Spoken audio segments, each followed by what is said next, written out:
அந்த கால லேடிஸும் அவ்வளவு இன்டெலிஜென்ட்டா இருந்திருக்காங்க, ஆனாலும் அடங்கி போயிருக்காங்க. ஒரு நிமிஷம், நீங்க ஒரு மாடர்ன், நீ ஒரு பெண் இல்லையா? நீ ஒரு பெண், ஏன் ஒரு பெண் முடிவு எடுக்க கூடாதுன்னு சொல்றீங்க? கலந்து பேசி முடிவெடுக்கிறது இல்ல, நான் என்ன சொல்றேன், கலந்து பேசி பெண்ணுடைய முடிவை சரின்னு முடிவு எடுத்தா என்ன? எது ஜெனுவினா இருக்கணுமோ கரெக்டா இருக்கணுமோ. பெண்ணோட ஜெனுவினா இருக்குன்னு வச்சுக்கோங்களேன், பெண்ணே முடிவு எடுக்கட்டுமேன்னு கேக்குறேன், என்ன பிரச்சனை? அப்படி கிடையாது சார். அதாவது ஒரு ஒரு நிலை, ஒரு குடும்பம் வந்து ஸ்மூத்தா போறதுக்கு சில கண்ட்ரோல் இஸ் ரெக்யர்மெண்ட். இப்போ ஒரு லேடி எடுக்கிறா, உங்க அப்பா அம்மாவே வச்சுக்கூடாது எடுக்கிறா, பெண் கிட்ட அந்த கொடுத்தீங்கன்னா அந்த அதிகாரம் கண்டிப்பா யூஸ் பண்ணிப்பாங்க. உங்ககிட்ட முடிவு எடுக்கும் அதிகாரம் இருந்தா உங்கள் கணவருடைய அம்மா அப்பா வீட்டில் இருக்க கூடாதுன்னு முடிவு எடுப்பீங்களா? நான் எடுக்க மாட்டேன். அப்ப மத்தவங்க எடுக்க மாட்டாங்க. ஒரு ஃபேமிலி இருக்கு, ஒரு முடிவு எடுக்க போறோம் அப்படின்னா அது எல்லார்கிட்ட கேட்டு எடுத்தா அது வந்து கரெக்டாக போய் முடியும்னு எனக்கு தோணுது. அதுதான் உண்மையும் கூட. இப்போ தனிச்சா நம்ம வந்து முடிவு எடுத்தோம் அப்படின்னா அது தப்பாக போகிறதுக்கு நிறைய வாய்ப்பு இருக்குது.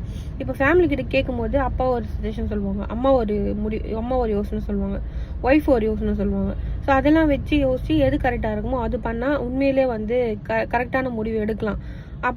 கரெக்டான முடிவு எடுக்கலாம். எடுக்கிறது மட்டும் இல்லாமல் அது தப்பாக போனாலுமே ஃபேமிலியாக சேர்ந்து அதை வந்து ஹேண்டில் பண்ணலாம். இதுவே ஒருத்தராக வந்து முடிவு எடுத்தோன்னு வச்சுக்கோங்களேன், நீ தானே எடுத்த அப்படின்னு நிறைய பேர் சொல்கிறதுக்கும் வாய்ப்பு இருக்குது. ஸோ அது தப்பாக போகிறதுக்கும் நிறைய வாய்ப்பு இருக்குது. ஸோ பொண்ணாக இருந்தாலும் பையனாக இருந்தாலும் சரி, எல்லாருக்கிட்டையும் கேட்டுட்டு முடிவு எடுக்கிறது தான் நல்லது நான் நினைக்கிறேன். அண்ட் கோபிநாத் சொன்னாங்க, தனிச்சா ஏன் இந்த பொண்ணு முடிவு எடுக்கக்கூடாது அப்படின்னு. முடிவு எடுக்கலாம், நம்ம விஷயத்தில் பர்சனலாக முடிவு எடுக்கிறது அது வேற, ஃபேமிலியாக வந்து முடிவு எடுக்கிறது அது வேற. ஆனால் இப்போ இருக்கிற ஜென்ரேஷன் பார்த்தீங்க அப்படின்னா, ஒரு பொண்ணு வந்து போகிற வீட்டில் அவங்க மாமனார் மாமியார் பிடிக்கல, இல்லை அவங்க வந்து நல்லா பார்த்துக்கினாங்க இப்போ பிடிக்கல அப்படின்னா கண்டிப்பாக வந்து அவங்களுக்கு அகேன்ஸ்டாக முடிவு எடுக்கிறதுக்கு நிறைய வாய்ப்பு இருக்குது.